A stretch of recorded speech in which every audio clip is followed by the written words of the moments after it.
ಏನ್ ಎಲ್ರು ಹೀಗೆ ನೋಡ್ತಾ ಇದ್ದೀರಾ? ಸಂಪದ ಪ್ರೆಗ್ನೆಂಟ್ ಆಗಿದ್ದಾಳೆ.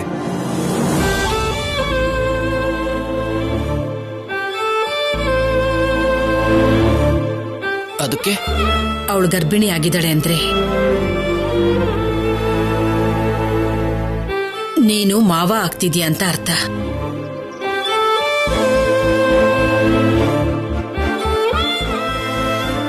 ಏನೋ ನಿನಗೆ ಸಂತೋಷ ಆಗ್ತಿಲ್ವಾ? ನಗಲ್ವಾ? ನಗಲ್ವಾ? ನಿಮ್ಮಕ್ಕ ನಿನಗೋಸ್ಕರ ಅಂತ ಸ್ವೀಟ್ ತಗೊಂಡಿದ್ದಾಳೆ. ಪರವಾಗಿಲ್ಲ ಅತ್ತೆ, ನನ್ನ ಕೈಯಾರೆ ನಾನೇ ಕೊಡ್ತೀನಿ.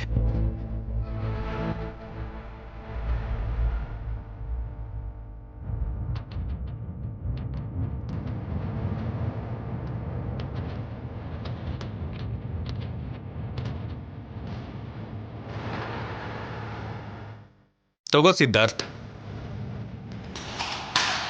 ತಗೋ.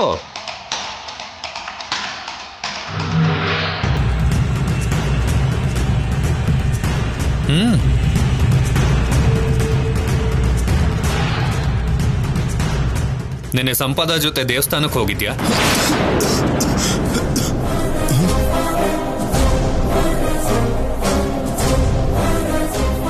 ಇವಾಗ ಏನಾಗುತ್ತೋ ಏನೋ.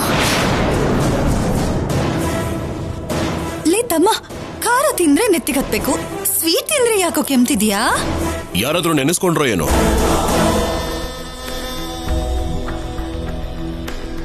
ಸಿದ್ಧಾರ್ಥ್ ಬಗ್ಗೆ ನಾನೇ ಯೋಚನೆ ಮಾಡ್ತಿದ್ದೀನಿ. ಇಲ್ಲಿವರೆಗೂ ನನ್ನ ಒಂದು ಮಾತು ಕೇಳದೆ ಇರೋ ಶೌರ್ಯ ಸಿದ್ಧಾರ್ಥ್ ಬರ್ತಿದ್ದ ಹಾಗೆ ಕೇಳ್ದ ಅಂದ್ರೆ ಅವನಿಗೆ ಅನುಮಾನ ಬಂದಿದ್ಯಾ? ಹೇಳು ಸಿದ್ಧಾರ್ಥ್.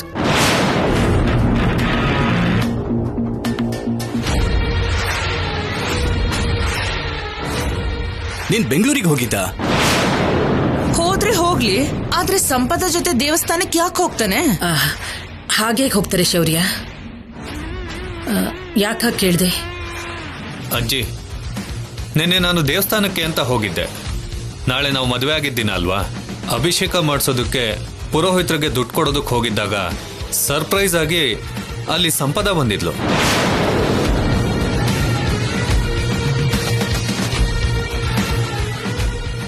ನಿನಗೂ ಹೇಳ್ದೇನಾ? ನನಗೆ ಸರ್ಪ್ರೈಸ್ ಕೊಡ್ಬೇಕು ಅನ್ಕೊಂಡಿದ್ಲೇನೋ. ಬಟ್ ಶಾಕಿಂಗ್ ಅನ್ಸಿದ ವಿಷಯ ಏನಂದ್ರೆ ಅವಾಗ್ಲೇ ಅಮ್ಮನವ್ರ ಒಡವೆ ಕಳ್ತನ ಆಗಿತ್ತು. CCTV ಫುಟೇಜ್ ಚೆಕ್ ಮಾಡಿದ್ರೆ ಸಿದ್ಧಾರ್ಥ್ ಬೈಕಲ್ಲಿ ದೇವಸ್ಥಾನಕ್ಕೆ ಬಂದಾಗಿತ್ತು. ಅದಕ್ಕೆ ಕೇಳ್ದೆ.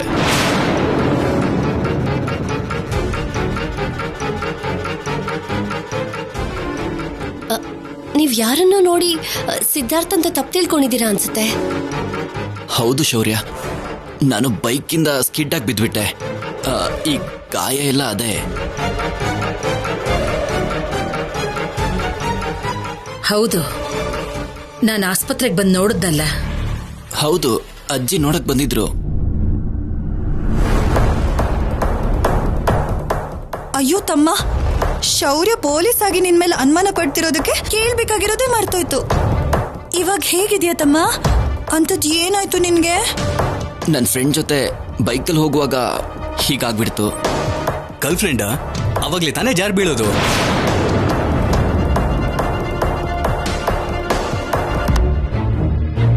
ತಮಾಷೆ ಮಾಡೋ ಸಮಯ ಅಲ್ಲ ಇದು. ಸಂಪದ ಸಂತೋಷನ ಹಂಚ್ಕೊಳ್ಳೋಣ. ಮನೇಲಿ ಶಾಂತಿ ಇಲ್ದಿದ್ದ ಹಾಗೆ ಯಾಕೆ ಹೀಗೆಲ್ಲ ಕಿರ್ಚಾಡ್ತಿದ್ದೀರಾ? ಏನಿಲ್ಲ ತಾತ, ಮೊದ್ಲು ನೀವು ಸ್ವೀಟ್ ತಗೊಳ್ಳಿ.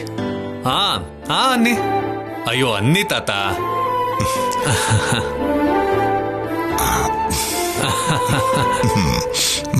ಇನ್ ಸ್ವಲ್ಪ. ವಿಶೇಷ ಏನಪ್ಪ? ನೀವು ಮುತ್ತಾತ ಆಗ್ತಾ ಇದ್ದೀರಾ. ಅಂದ್ರೆ ಸಂಪದ? ಹೌದು ತಾತ. ಬೇಷ್. ನಾನು ನೀನು ACP ಆಗಿ ಡ್ಯೂಟಿಗೆ ಜಾಯ್ನ್ ಆಗ್ತಿದ್ಯಲ್ಲ, ಅದಕ್ಕೆ ಸ್ವೀಟ್ ಹಂಚ್ತಾ ಇದೀಯಾ ಅಂದ್ಕೊಂಡಿದ್ದೆ. ಏನೋ ಸಿದ್ಧಾರ್ಥ್, ಏನೋ ಏಟ್ ಮಾಡ್ಕೊಂಡಿದ್ಯಾ ಅಂದ್ರು? ಜಾಸ್ತಿ ಏಟಾಗಿಲ್ಲ ತಾತ. ಹೊರಗಡೆ ಹೋದವರೆಲ್ಲ ಮನೆಗೆ ಬಂದಾಯ್ತು, ಅನುಪಮ ಒಬ್ಬಳನ್ ಬಿಟ್ಟು. ಅಮ್ಮ ಕೇಳಿದ್ರೆ ಒಂದ್ಸರಿ ದೇವಸ್ಥಾನ ಅಂತಾಳೆ, ಇನ್ನೊಂದ್ಸರಿ ಯಾರೋ ತೀರೋದ್ರು ಅಂತಾಳಪ್ಪ. ಮೈಲಿಗೆ ಆದ್ರೆ ಯಾರು ದೇವಸ್ಥಾನಕ್ಕೆ ಹೋಗಿ ಭಜನೆ ಮಾಡಲ್ಲ ಅಲ್ವಾ? ದಮಯಂತಿ, ಸುಮ್ಮನೆ ಪ್ರಶ್ನೆಗಳನ್ನ ಕೇಳದೆ ಬಾಯಿ ಮುಚ್ಕೊಂಡಿರ್ತೀಯ.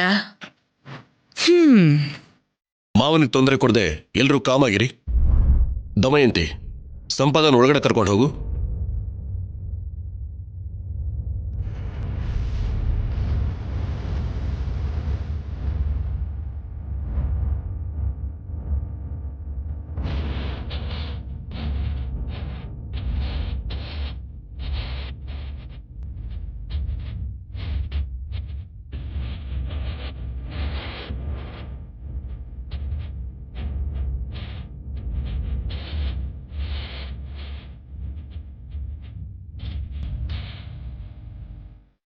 ಅನುಪಮ ಮನೇಲಿಲ್ದೇ ಇದ್ರೆ ಅನುಮಾನಗಳು ರಕ್ತದೊತ್ತಡ ತರ ಹೆಚ್ಚಾಗ್ತಾನೆ ಇರುತ್ತೆ.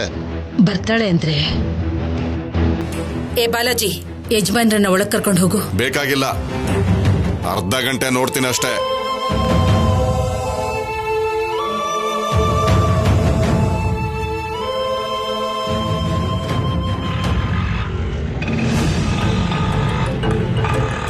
ಇಲ್ಲೇ ನಿಲ್ಸಪ್ಪ.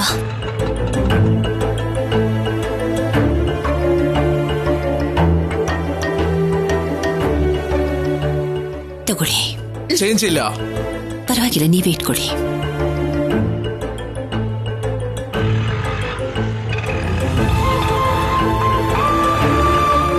ನಿನ್ ಗಂಟೆನ್ ಹೋಗ್ಬೇಕು, ಎಷ್ಟು ಬೇಕಾದ್ರೂ ಟಿಪ್ಸ್ ಕೊಡ್ತೀಯಾ? ಏನ್ ಹಾಗೆ ನೋಡ್ತಿದ್ಯಾ? ನಮ್ಮಪ್ಪ ಏನಾದ್ರೂ ದುಡ್ಡು ಕೊಟ್ರೆ ಅದ್ನ ನಿಂಗೆ ಇಷ್ಟ ಬಂದ ಖರ್ಚು ಮಾಡ್ತೀಯಾ? ನಡಿ ಹೋಗೋಣ.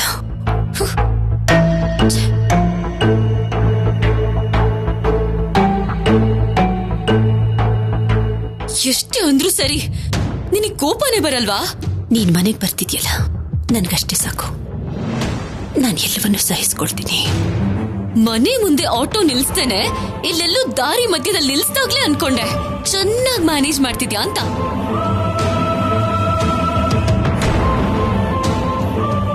ಬೈಬೇಕು ಅನ್ನಿಸ್ತಿದ್ಯಾ? ಬೈ. ಹೇಳ್ಬೇಕು ಅನ್ನಿಸ್ತಿದೆ. ಏನು? ನಿನ್ನ ಹಠ, ಕೋಪ, ನಿರ್ಲಕ್ಷ್ಯತನ ಇದನ್ನೆಲ್ಲ ಇಲ್ಲೇ ಬಿಟ್ಬಿಡು. ಯಾಕೆಂದ್ರೆ ಇದನ್ನೆಲ್ಲ ನಮ್ಮ ಮನೆಯಲ್ಲಿ ಯಾರೂ ಒಪ್ಪೋದಿಲ್ಲ. ಶಾಸ್ತ್ರ ಸಂಪ್ರದಾಯ ಅಂತ ಬದುಕ್ತಿರೋ ಕುಟುಂಬ ನಮ್ದು.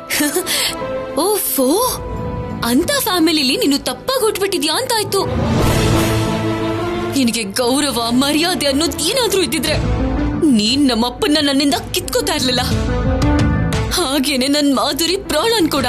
ನೀನ್ ತಿಳ್ಕೊಂಡಿರೋದೇ ಬೇರೆ, ನಡೆದಿದ್ದೇ ಬೇರೆ.